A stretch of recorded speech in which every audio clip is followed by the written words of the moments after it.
తండ్రినే ఇందును వారు నాకు కుమారులు కుమారులై ఉంటారు. దేవుడు లేకపోతే దేవుడి ప్రజలంగా మనం ఉంటుంది ప్రయోజనం ఏంటమ్మా? మనకు ఒక ఆశ, ఒక ఆలోచన పైన ఉందన్నమాట. అవిశ్వాసులకు విశ్వాసులకు వచ్చేది పైన చదవండి ఒకసారి. మీరు అవిశ్వాసులతో జోడుగా ఉన్నప్పుడు ఏమి సంగతి, ఏమి పొత్తు,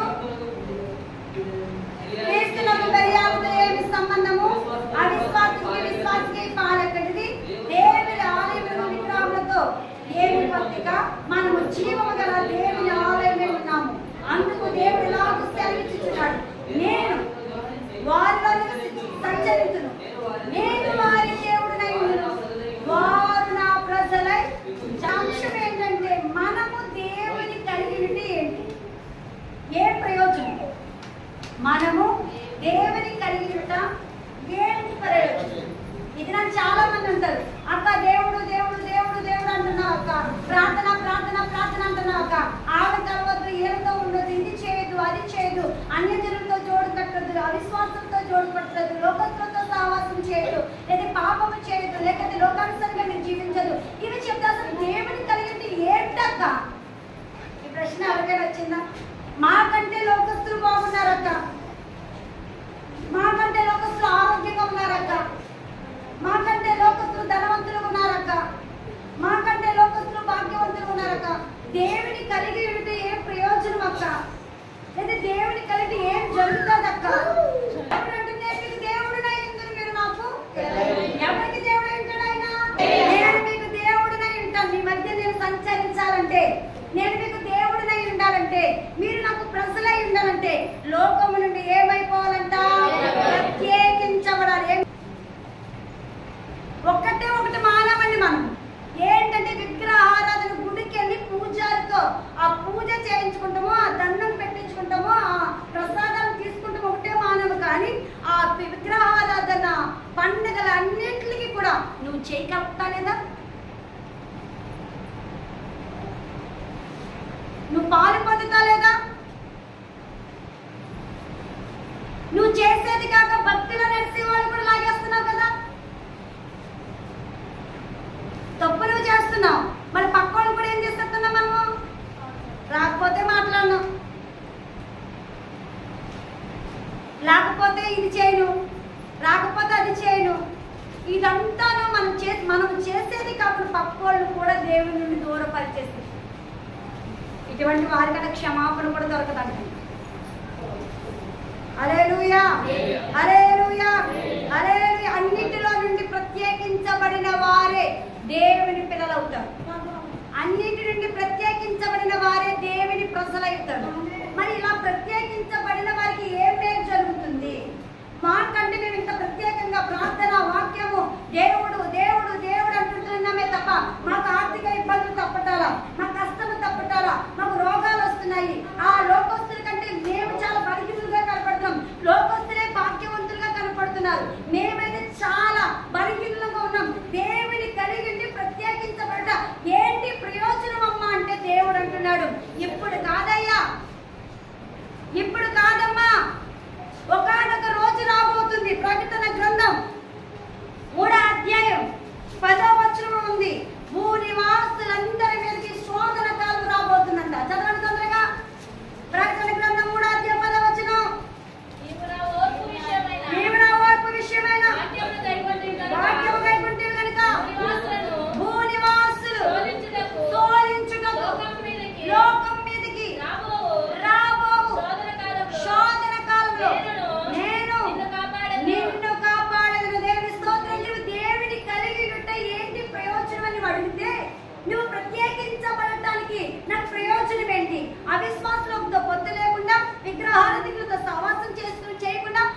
లోకము పిల్లలంటే అంటదంటే దేవుని పిల్లల మీద ఒక్క ఎంటుకు కూడా రాలకుండా దేవుడు కాపాడుతాడంట. లోకము పిల్లల మీద ఉగ్రత రాబోతుందంట. ఎన్ని పనులున్నా పునరుద్ధానపు ఆరాధన మానకుండా ఒక ప్రత్యేకమైన నియమం పెట్టి ఏది ఏమైనా సరే నా దేవుని ఆరాధన తప్ప నాకు ఇంకోటి ధ్యాస లేదని వస్తున్నా చూస్తావా? ఇప్పుడు నీకు ఏమి కనపడదు తేడా. ఇప్పుడు నువ్వు వస్తున్న ఈ క్షేమకాలంలో నీకు ఉపకారం అంటూ ఏది కనపడదు. కానీ శోధన కాలం దినమున ఈ పునరుద్ధాన దినమున మానకుండా వచ్చావే దాని వరకు ప్రతిఫలం దేవుడు దాచి ఉంచుతాడు. పనులు వచ్చినా, ఎంత కష్టం వచ్చినా, ఎన్ని అడ్డంకాలు వచ్చినా, ఎంత మంది బంధువులు వెనక్కి లాగినా దేవుని కొరకు నిలబడుతున్నా చూస్తావా? ఆ నిలబడేది ఇప్పుడు నీకు కనబడదు, ఇప్పుడు నీకు కనబడదు. కానీ ఒక శోధన కాలం రాబోతుంది, ఒక శ్రమ కాలం భూమి మీదకి రాబోతుంది, ఉగ్రత రాబోతుంది, అపాయాలు రాబోతున్నాయి, కష్టకాలం రాబోతుంది ముందున్న రోజులు. ఆ దినములో దేవుని కొరకు నిలబడిన నీకు ఒక ప్రత్యేకమైన స్థానం నిర్మించుతాడు. దేవుని పునరుద్ధాన దినం కొరకు నువ్వు అన్ని ఆపుకుని అందరి చేత నిర్మించబడి నా దేవుని మందిరమే నాకు ప్రాముఖ్యమని బంధువులు సైతం విడిచిపెట్టి దేవుని కొరకు వస్తున్నా చూస్తావా? ఆ దినమున, ఆ శ్రమకాల దినమున దేవుడు నీ కొరకు ప్రతిఫలాలు దాచి ఉంచుతాడు.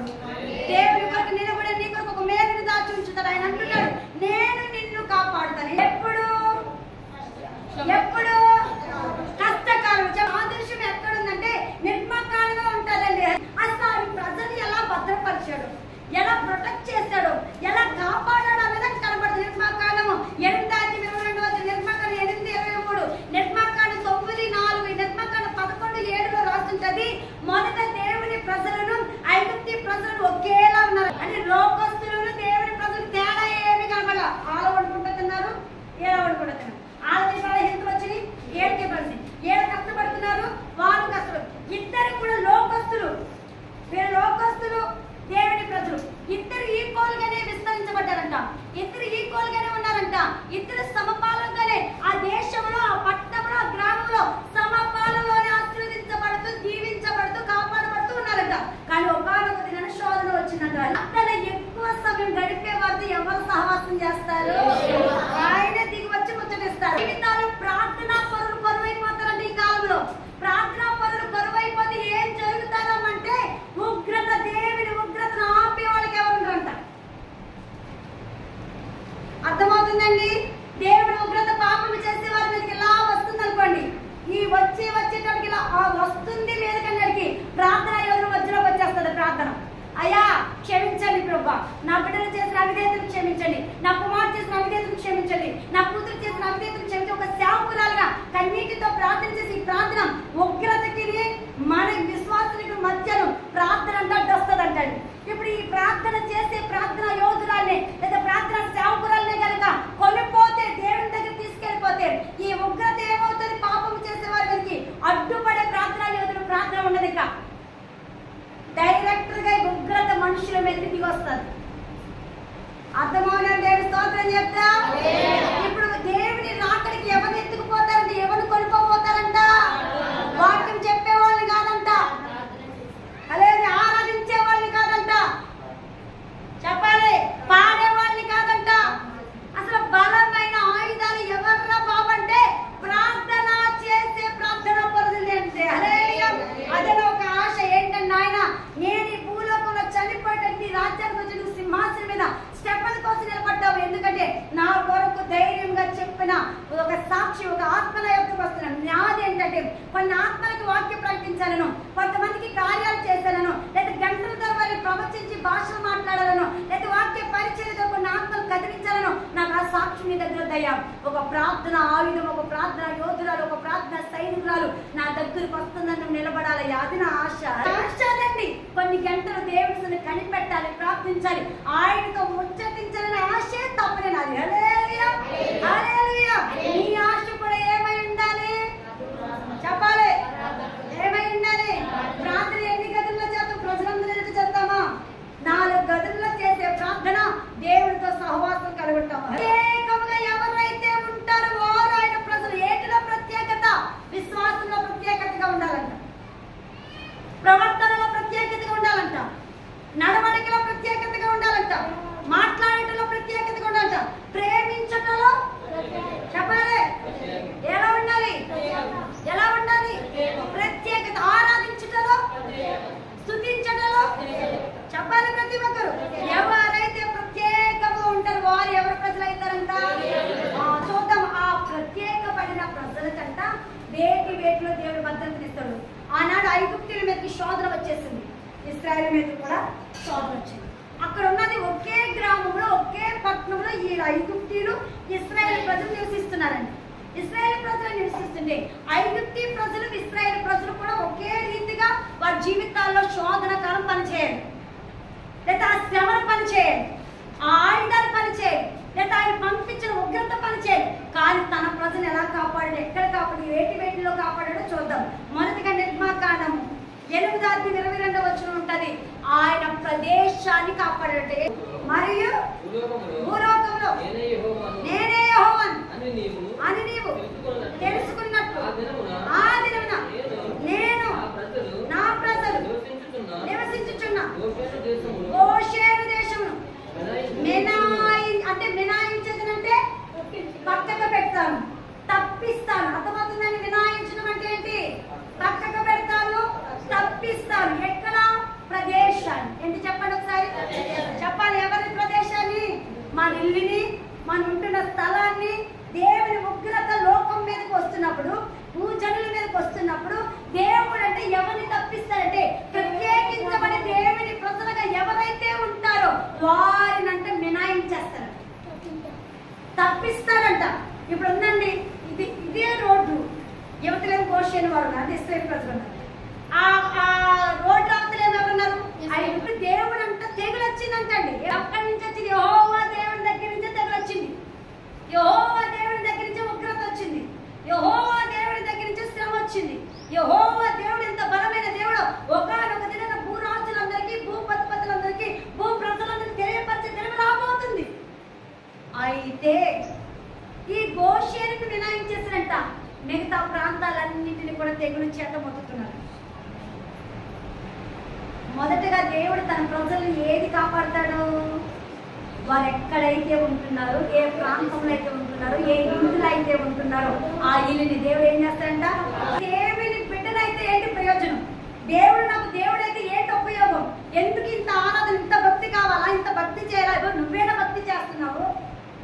ఇంత నిష్టగా చేయాలా అని ఇప్పుడు అంటున్నారు. చూసారా? ఇంత నిష్టగా చేస్తేనే రేపు ఆపద వచ్చినడానికి కాపాడతారు. ఎగతాళిగా కనబడతారు లోకస్తులకి. నామకార్థమైన క్రైస్తవులకి నిజమైన భక్తులు వెర్రివారిగా కనబడతారు. నామకార్థమైన క్రైస్తవులు దేవుని బిడ్డలు అంటున్న వారు, లోకానుసరికి జీవిస్తున్న వారికి, నిజంగా భక్తి చేసే వారి ఎగతాళిగా, యాలపాలముగా, అపహాస్యంలాగానే కనబడతారు. కానీ ఈ ఖచ్చితమైన భక్తి ఎవరైతే చేస్తారో ఆ భక్తి కలిగిన వారి రేపు ఆపద వచ్చినప్పుడు దేవుడు తప్పిస్తాడు. చూసారా? అప్పుడు తెలుస్తుందండి. రెండోది ఏం కాపాడతాడో చూద్దామండి. రెండోది ఏం? తన ప్రజలు. నిర్మాకాండం 8:23 చదవండి. కింద నా ప్రజలను ఈ ప్రజల నుండి ప్రత్యేక పరిచయం. మొదటిగా దేన్ని కాపాడతాడంటే దేవుడు ప్రత్యేకిస్తాడంట ప్రదేశం. అంటే మనం ఉంటున్న ఇల్లుని, మన ఉంటున్న స్థలాన్ని దేవుడు ఏం చేస్తాడంట? చెప్పాలి. కాపాడుతాడు, ప్రత్యేకపరుస్తాడు, మినాయిస్తాడు. అదే ఆ ప్రజల నుండి, లోకస్తుల నుండి మనల్ని ఏం చేస్తాడంట? ఆయన ఎంతగా కాపాడుతున్నాడు అన్నది అర్థం కాదు. చెరువుల్లోకి దిగుతున్నారమ్మ. అక్కడ రాళ్లే ఉంటున్నాయో, సీసా పెంకులు ఉంటున్నాయో, విషపు పురుగులు ఉంటాయి. మీకు ఏమైనా తెలుస్తాయండి? తెలుస్తున్నాయా? నీటిలో దిగుతున్నారు, కానీ ఆ నీటిలో ఏ విషపు పురుగు ఉంటుందో మీకు తెలియగల. కానీ మిమ్మల్ని కాపాడితే ఎవరు చెప్పమంటారా?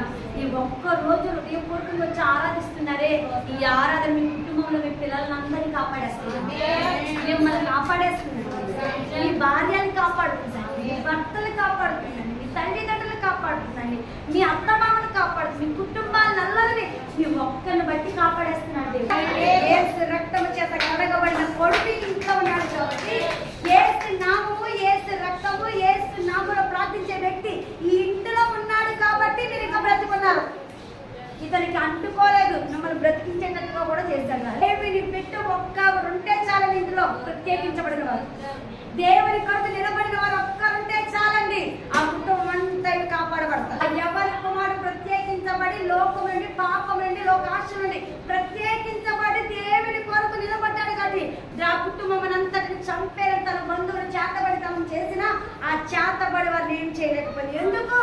ఒక ప్రార్థన యోధుడు, ఒక ప్రత్యేకించబడిన కుమారుడు ఆ ఇంట్లో ఉన్నాడు. అయితే దేవుని రక్తము చేత కడగబడి నమ్మి బాప్తిస్మం పొందిన బిడ్డ ఆ ఇంట్లో ఉన్నాడు గడ్డ కుటుంబం దేవుడు.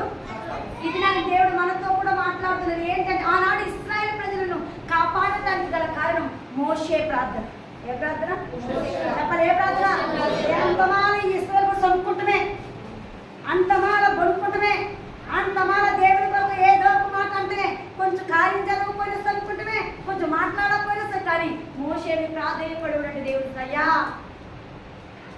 మొదటిగా దేన్ని తప్పించాడంట? ప్రాంతం. దేన్ని? రెండోది ఎవరి నుంచి ప్రత్యేకించాడు? ప్రజల నుండి. మూడోది పశువులు కూడా వేరుపరుస్తాడు. నిర్మాకాండం 9:4 ఉంది. ఐగుప్తు పశువుల నుండి ఇశ్రాయేలు పశువులు ఏం చేస్తాడంట?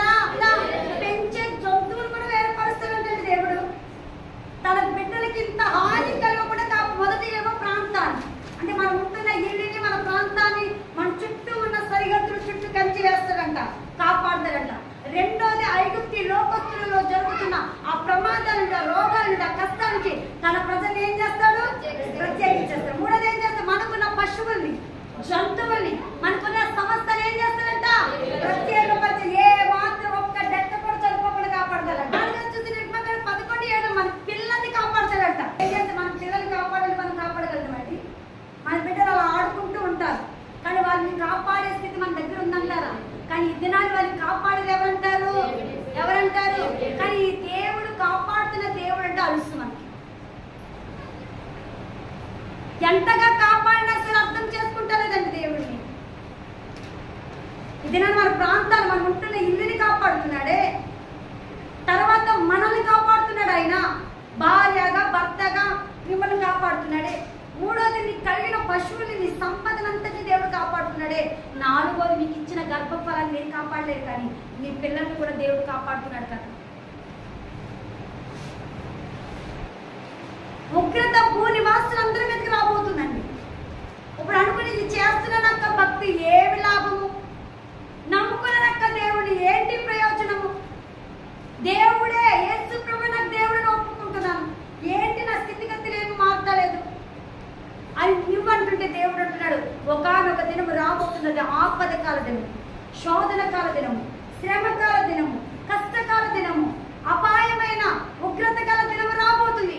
ఆ దినమున లోకస్తులను నేను ప్రత్యేకించి కాపాడుతాను, నేను సంరక్షిస్తాను. అలా సంరక్షించాలంటే నీవు నాకు ప్రజలుగా ఉండాలి, నీవు నాకు కుమారుడిగా ఉండాలి, నీవు నాకు కుమార్తెగా ఉండాలి. అలా ఎవరైతే ఉంటారో వారిని దేవుడు ఏం చేస్తాడంట? రాబోతున్న శోధన కాలం నుండి దేవుడు తప్పిస్తాడంట, రాబోతున్న శ్రమల కాలం నుండి దేవుడు తప్పిస్తాడంట, రాబోతున్న ఉగ్రత కాలం నుండి దేవుడు తప్పిస్తాడంట, రాబోతున్న తెగులు కాలం నుండి దేవుడు తప్పిస్తాడంట, రాబోతున్న శ్రమ కాలం నుండి, కష్టకాలం, పరువు కాలం నుండి దేవుడు తన పిల్లల్ని ఏం చేస్తాడంట అని ఎంతగా నేను కొన్ని పాపాలు భద్రపరుస్తున్నాడండి. తల్లైనా తన బిడ్డను మర్చిపోతుందేమో, కానీ మీరైనా మీ పిల్లలు మర్చిపోతున్నాడంట. పక్కన పడుకున్న బిడ్డ ఎలా పడుకుంటుందో, ఎలా పడుకున్నాడో లేదు మీకు తెలియదు. మీ దగ్గర పోతే చచ్చిన శవాల్లో మనం ఉంటాం, కానీ చిన్న బిడ్డను ఎంతగా కాపాడుతున్నాడు దేవుడు. నువ్వు కూడా చచ్చిన శవంలోకి మనం కూడా పడుకుంటాం. ఆ టైంలో ఏ విషయం మనం వేసుకొచ్చి ఏ పరిస్థితి చేసినా తెల్లారికి మనం జీవముతో లేవగలడం అంటారా?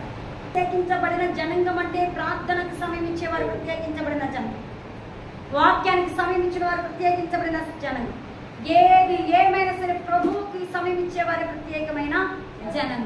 అలాగ మీరుంటే దేవుడు రాబోతున్న శోధన కాలం నుండి మనల్ని, మన కుటుంబం దేవుడు తప్పిస్తాను అని వాగ్దానం చేస్తున్నారు. కాబట్టి 6వ నెలంతయు దేవుడు మన ఇంటిలో, మన కుటుంబంలో, మన జీవితాలు మేలు చేయాలంటే మనం ప్రత్యేకించబడిన జనంగా, లోకంతో కలిసిపోయే వారిగా కాదు, దేవుని కొరకు ప్రత్యేకించబడిన జనంగా ఎవరైతే ఉంటారో వారిని రాబోతున్న 6వ నెలకి దేవుడు కాపాడుగాక.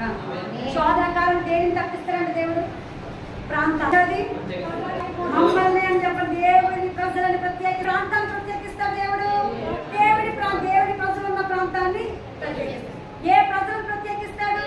దేవుడి ప్రజల్ని ప్రత్యేకిస్తాడు. ఎవరి పశువుల్ని, సంపదను ప్రత్యేకపరుస్తాడు? దేవుడి ప్రజలను, సంపదను ప్రత్యేకపరుస్తాడు. ఎవరి బిడ్డలు ప్రత్యేకపరుస్తాడు? కాపాడుతాడు.